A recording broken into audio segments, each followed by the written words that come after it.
आज तो हवार में लसन फोलीने चटनी खांडी नाखी पासा बजारे बैठा बैठा। पछी आपणे तुलसी में लाया था आपणे अहींया गणपति बेहार्या छे ने न्याथी बधाने आपता था। एक लीधो सातु के मम्मी एक हुं थाय बे लई लेवी ते अमे बे लई लीधा। बपोरे जमवा बेसी गया ने रणजीत के आमां कांईक घटतुं होय एवुं तने नथी लागतुं। मैं कीधुं हवे हुं घटे छे ई के नमक काई नहीं नमक घट्યું। પછી રોંઢે આપણે સા બનાવી નાખી અને સા પીવા બેસી ગયા। મારી પેલા તો સા પીવાનું ચાલુ કરી દીધું સાત્વિક ભાઈએ પણ ઈ કે મમ્મી આમાં તો મોરસ જ તે નથી નાખી।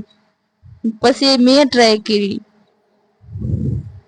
મને પણ આમાં મોરસ નાખેલી ન લાગી એટલે આપણે પાછી તપેલી લઈ અને પાછી રિટર્ન જવા દીધી। મોરસ વગરની થોડી મજા આવે કઈ। આપણે તપેલી જવા દીધી રિટર્ન અને ભાઈ જાય છે ટ્યુશન માં અને દફતર ને જો કેવી રીતના ફંગોળે છે। ભાઈ ટ્યુશન માં જાય ને બેન ને ઉપાધિ થાય હારે જવાની। તો टाटा बाय बाय મળવી આવતા વ્લોગમાં। વિડિયો જોવા માટે લાઈક શેર સબસ્ક્રાઇબ ને ફોલો કરી નાખજો। તો टाटा बाय बाय।